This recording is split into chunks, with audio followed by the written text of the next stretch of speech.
පාතම් සුබ දිනමස්තු. සුබ දිනමස්තු. අද දවසේ DP education අධ්‍යාපනය තුලින් පිරිවෙන් ශිෂ්‍යයන් සඳහා ඉදිරිපත් කරනු ලබන ඒ වගේම සමස්ත ශිෂ්‍ය ප්‍රජාවටම සංස්කෘත භාෂාව අධ්‍යයනය කිරීම සඳහා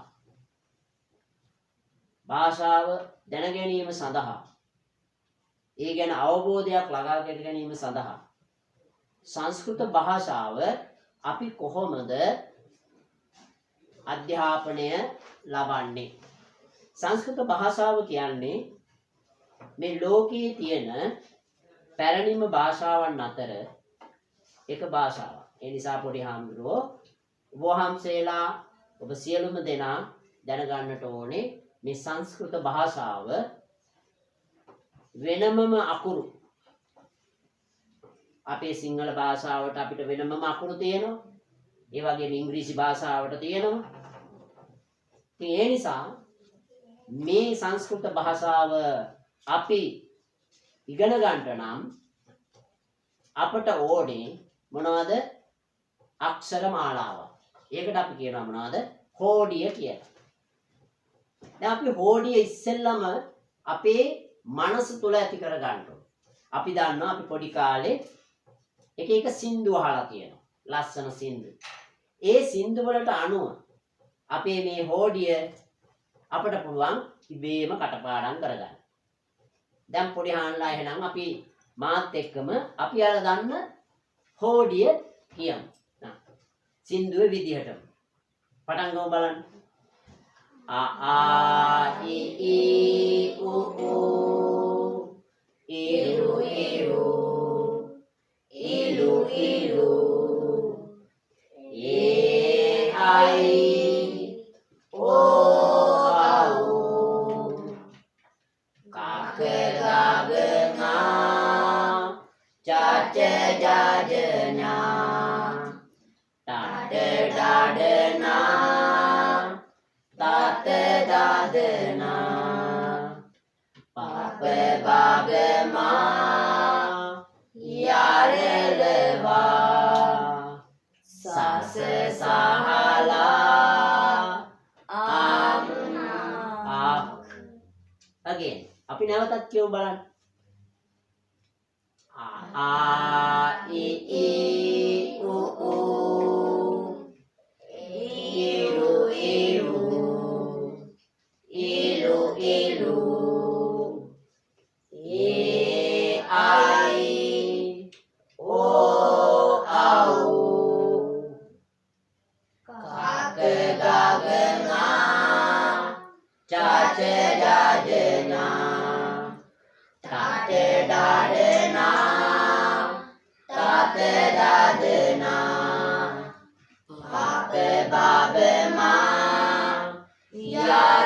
යරලවා සස සහලා අං ආක්. ඔය ක්‍රමය අපි දන්නවා. ඔය සින්දු තාලයක් තියෙනවා. ඒ සින්දුවටම අනුව ගියාම අපිට ඔය සංස්කෘත හෝඩිය හොඳට කටපාඩම් කරගන්න පුළුවන්කම ලැබෙනවා. ඒ නිසා අපි බලන්න ඕනේ දැන් අපේ මනස තුල ඔය හෝඩිය තියනවා නේද පොඩි ආන්දරෝ? තියනවාද? ඔව්. අපි කටපාඩම්නේ. අපි ඒ තාලෙට බලමු කියමු බලන්න ආයෙසරයක්. දැන් මම කියන්නේ නැහැ. දැන් ඔය පොඩි හාමුදුරලා මේක කියන්න ඕන. කියමු. ආ ඊ ඌ ඌ ඊරු ඊරු ඊලු ඊලු ඒ අයි ඕ ආව් කාක ගාග ngා චච ජජනා ටට ඩඩනා තත දදනා පාප බබමා යරලවා සස සහලා ධන්‍යවාද. බොහොම ස්තුතියි. දැන් අපි පුරුදු වෙන්නට ඕනේ සංස්කෘත භාෂාවේ අක්ෂරමාලාව ලියන්න. ඒ වගේම ඒ අකුර ලිව්වට පස්සේ කියන්න. අපි ඉස්සෙල්ලාම අක්ෂරමාලාව ගත්තොත් ඔය අක්ෂරමාලාවේ අකුරු කීයක් තියෙනවද පොඩි හාමුදුරුවෝ? අකුරු 49ක් තියෙනවා. කීයද තියෙන්නේ? අකුරු 49ක්. ඔය අකුරු 49 අපි හොඳට මුලින් දැන් අපි ලිව්වා. ඒ වගේම කියෙව්වා. අපි ඒක කියවලා තියෙනවා.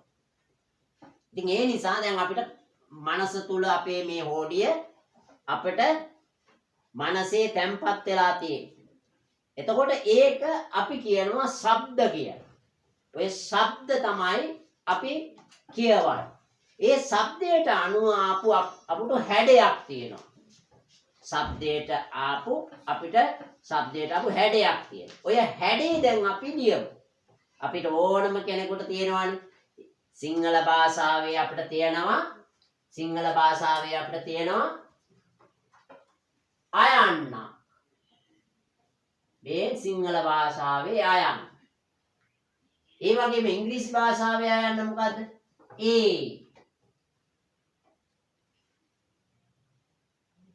නේද? සංස්කෘත භාෂාවේ අයන්න තමයි මෙහෙම.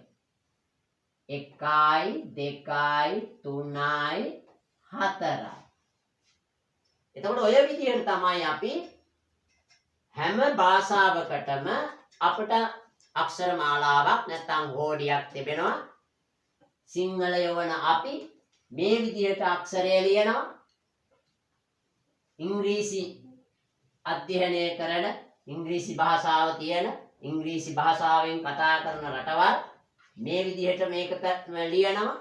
ඒ වගේම සංස්කෘත ඉන්දියාව, නේපාලය, ಭಾರತයේ ඔය හැම තැනකම මේ විදිහට ලියනවා. හින්දි භාෂාවෙත් අක්ෂරය ඕකමයි. මේ හින්දියෙනොත් මේ අකුරට කියන්නේ අයන්න කියලා. එතකොට අපිට සංස්කෘත භාෂාවෙනුත් මේක තමයි අයන්න. එතකොට දැන් අපි මේ අයන්න ඉඳලා අපිට තියෙන අහ් යන්න දක්වා අකුරු නේ. අහ් යන්න දක්වා අකුරු තියෙනවා. ඒ නිසා අපි ඒ ටික අපිට එක දවසින් නෙමෙයි අපිට මෙය ටිකින් ටික පෙලින් පෙළ අපිට පුළුවන්කම ලැබෙනවා මේ අක්ෂර මාලාව හොඳට කියවන්න සහ ලියන්න අවබෝධ කර ගන්න. නේද පොඩි හාමුදුරුවෝ? ඔව්. එතකොට අපි මේකෙදි බලමු අක්ෂර මාලාව අද අපි කොහොමද ඔය අක්ෂර මාලාවේ තියෙන ප්‍රධාන කොටස් දෙකක්. පළවෙනි කොටස මොකද්ද? ස්වර. බොහොම හොඳයි. මොකද්ද? ස්වර. එතකොට මේ ස්වරාක්ෂර කියලා කියන්නේ තනිවම ශබ්ද කරන්න පුළුවන් අකුරු. තනිවම ශබ්ද කරන්න පුළුවන් අකුරු. ඉතින් ඒ නිසා අපි දැන් බලමු තනිවම ශබ්ද කරන්න පුළුවන් අකුරු කීයක් තියෙනවද අපිට ස්වර මාලාවේ? අක්ෂර 14ක් තියෙනවා. ඒ 14 තමයි අපි අද ඉගෙන ගන්න බලාපොරොත්තු වන්නේ. බලමු අපි එහෙමනම් අක්ෂර මාලාව නැවත අපි ඒක කියවලා ලියන්න බලමු. කියමු බලන්න ඉස්සෙල්ලා වගේ. A I I U U Iru Iru Iru Iru E I O Au Kaka Gagana Jada Jadana Tada Dadana Tada Dadana Papa Baba Ma Yara අස සහලා අං ආ. එතකොට අපි අද එහෙමනම් ඔය අක්ෂර මාලාව ලියන හැටි බලමු. ඔගේ ලියන ක්‍රමයක් තියෙනවා. ඒ ලියන ක්‍රමය තමයි මෙන්න මේම. පළවෙනි ක්‍රමය. ඔන්න බලන්න ගමු අපි. පළවෙනි අකුර මොකද්ද පොඩි ආන්දරෝ? ආයන්න. මොකද්ද? ආයන්න. ඕකේ තියෙනවා ආයන්න ලියන ක්‍රමය. සංඛ්‍යාත්මක අතින් ගත්තොත් එමෙ 1 2 3 4 කියලා පිළිවෙලක් තියෙනවා. දැන් පළවෙනියට බලමු. ඔන්න මොකද්ද මේක? 1 2 3 4 අන්තිම ඉර තමයි 5. මේකට කියනවා මොකද්ද අපි? ආයන්න. මේකට මොකද්ද කියන්නේ ඊගාව එක? මේ ආයන්නටම 1 2 3 4 5 6. එතකොට මේක මොකද්ද? ආයන්න. එතකොට දැන් අපි දන්නවා ආයන්න ලියලා ඒකට මේ ඇලපිල්ල. එහෙමනම් දන්නවා අපි දැන් ආයන්න ලිව්වා සිංහලෙනුත් එහෙමනේ. ඕන් අපි සිංහලෙන් ලියනවා ආයන්න. අපි ඔකට ආයන්න ලියන්නේ කොහොමද? මෙහෙම. ආයන්න ලියන්නේ මෙහෙම. සිංහලයේ ආයන්න වක් කරනවා. සංස්කෘතයේ ආයන්න දික් කරනවා. එතකොට සිංහලයේ ආයන්න වක් විදිහට දාන්නේ, සංස්කෘතයේ ආයන්න දික් විදිහට දාන්නේ. පැහැදිලිද? එතකොට අපිට ලේසි. එතකොට මේ ආයන්න මේක තමයි ආයන්න. පැහැදිලි නේද? එතකොට අපිට පුළුවන් ආයන්න ලියන්න පුරුදු වෙනවා නම් කොහොමද කරන්න තියෙන්නේ? අංක 3 දන්නවනේ. කොහොමද? ඕන් දැන් අංක 3.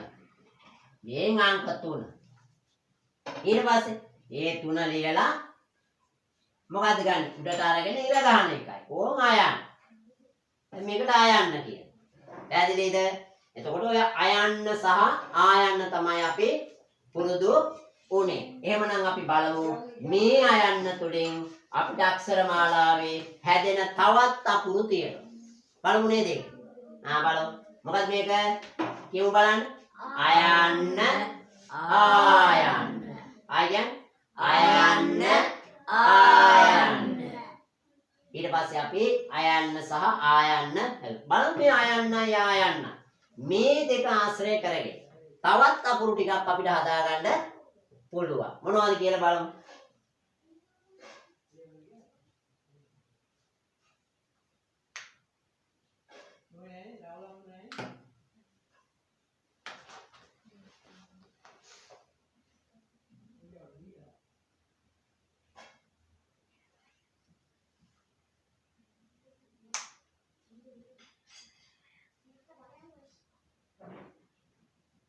බලමු. දැන් ඔන්න ආයන්න අපි ලියමු. ඕන දැන් ආයන්න ලියනවා.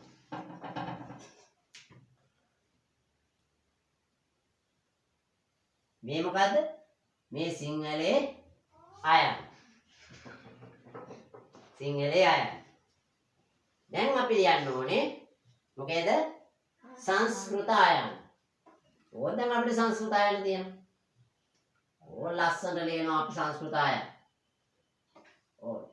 දැන් මේ ආයන්න අරගෙන මේ ආයන්නෙන් හැදෙන තවත් අකුරු ටිකක් අපි ලියන්න බලමු.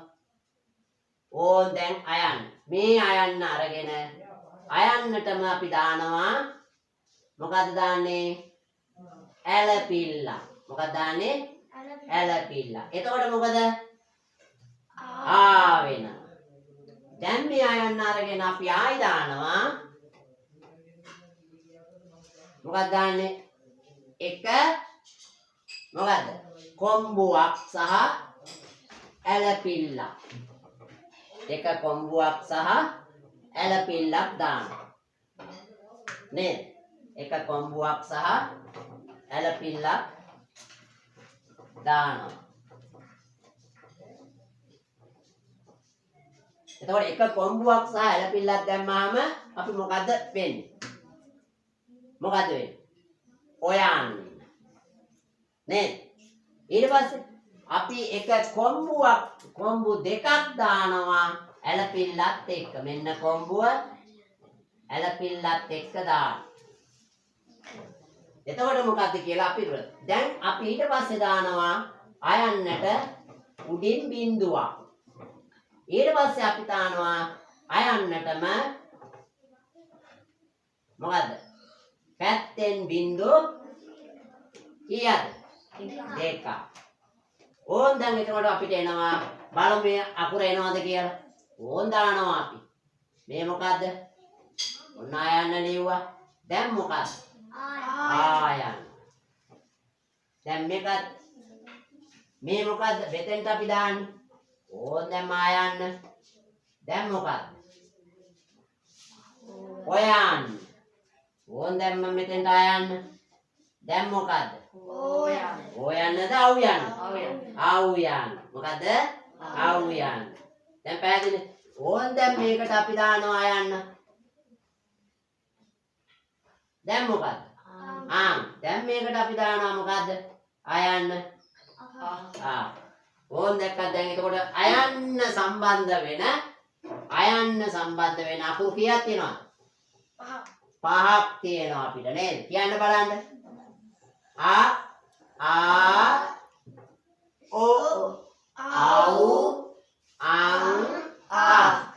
ඕන් දැක්කද? අයන්න සම්බන්ධ වෙන අකුරු අපි දැන් හොඳටම දන්නවා.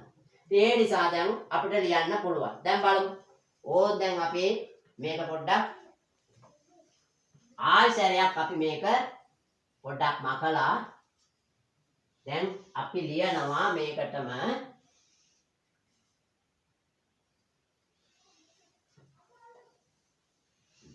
දැන් බලන්න. දැන් මේකේ තියෙනවා. දැන් මේ ආයන්න සම්බන්ධ වෙලා ලියන ඒවා බලමු. කියමු බලන්න. ආයන්න. කොහොමද ලියන්නේ? ආයන්න. පැහැදිලිද? ඊට පස්සේ මොකක්ද තියෙන්නේ? ඔයන්න. අයන්න ලිව්වා ඇලපිල්ලයි කොම්බුවයි. දැන් මේකට අපි පුරුදු වෙන්න. මේක කොම්බුව කියලා පුරුදු වෙන්න. මේක කොම්බුව. මේ මොකද්ද? ඇලපිල්ල. ඊට පස්සේ මොකක්ද තියෙන්නේ? අයන්නයි ඇලපිල්ලයි කොම්බු දෙකයි. ආව්. very good. බොහොම හොඳයි. ඊට පස්සේ අයන්නයි ඔළුව උඩටම බිඳුව. අං එන්නේ කොහෙද? ඔළුවේ. එතකොට අං කියලා කියනකොට ඔළුව මතක් වෙනවා. අං තියෙන්නේ ඔළුවේ හින්දා. ඊට පස්සේ තියෙන අයන්න බිඳු දෙක ඔය බිඳු දෙක නේද? අපිට S දෙකක් ඉස්සරහා තියෙන්නේ. නේද?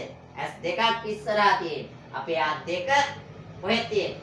එහෙම ඉස්සරහට ගත්තොත් ඉස්සරහා. එතකොට මේ ඉස්සරහා තියෙන්නේ කියලා අපි කියන්නේ ඒකට. පැහැදිලිද? ආයෙනම් අපි අකුරු ටික කියමු බලන්න අයන්නෙන් එන ඒවා. පොඩි ආන්දු කියමු බලන්න. අයන්න, ආයන්න, ඔයන්න, අවයන්න, අංයන්න, යන්න. දැන් අපි සිංහල අකුරු ලියමු. මේකට මොකද්ද කියන්නේ? ආයන්න. මේකට අවයන්න. මේකට ඔයන්න. මේකට අං යන්න. මේකට යන්න. දැන් තේරුණාද? හරි. එතකොට දැන් අපිට අයන්න සම්බන්ධ අකුරු ඔක්කොම ලියා ගන්න පුළුවන් වෙනවා. පුළුවන්ද? බලමු. එහෙමනම් අපි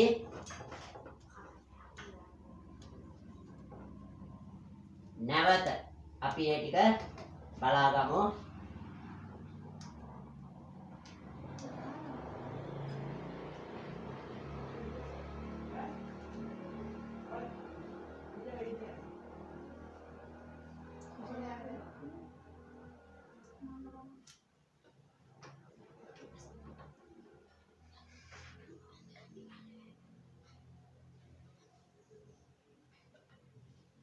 පස්සේ ඒක අපිට ගන්න පුළුවන්. මේ විදිහට අයන්න ලියලා ඒක අපිට ගන්න පුළුවන්. දැන් ඔතන ඔන්න අයන්න හා සම්බන්ධ අනිත් අකුරු ටික තමයි අපි පුරුදු වෙන්න ඕන. බලමු අපි කියමු බලන්න.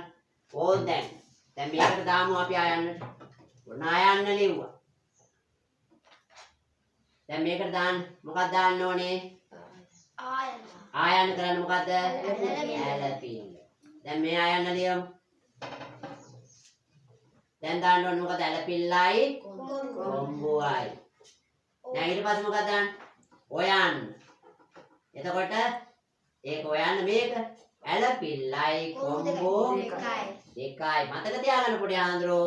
මේ කොම්බු දෙක දානකොට අයන්නට නෙමේ දාන්න. මේ දාන ඇලපිල්ලට. මේ ඇලපිල්ලට දාන්න. ඕගොල්ලෝ පුරුදු වෙන්න එපා. මේකටයි දෙකටම දාන්න. ඒක වැරදි. මේකට තමයි දාන්නේ. ඊට පස්සේ අපි දාන්නේ ඔන්න බලා ගන්න. අං අයන්නයි නයන්න ලිව්වා. දාන්නේ අං එන්නේ කොහෙද? ඔළුවේ. අං. ඊගාවට මේක මොකද්ද? ආ. මේ බෝල දෙක ඉස්සරහෙන් දාන්න. මොනවාද? මේක ඉස්සරහෙන් දාන්න. දැන් හරිනේ. දැන් අපිට අයන්න පුළුවන්, ආයන්න පුළුවන්, ඔයන්න පුළුවන්, අවයන්න පුළුවන්, අං යන්නත් පුළුවන්, අක් යන්නත් පුළුවන්. එතකොට අපිට මේ අං අක් කියන දෙක පොඩි ආන්දරු ව්‍යංජන මාලාවට තමයි සම්බන්ධ වෙන්නේ. අං යන්න සහ අක් යන්න ව්‍යංජන මාලාවට සම්බන්ධ වෙන්නේ. අං අ. දැන් පැහැදිලිද? එහෙනම් අපි අර ගීතය කියලා අපි අද මේක අවසන් කරමු. හරි. කියමු බලන්න. ආ ඊ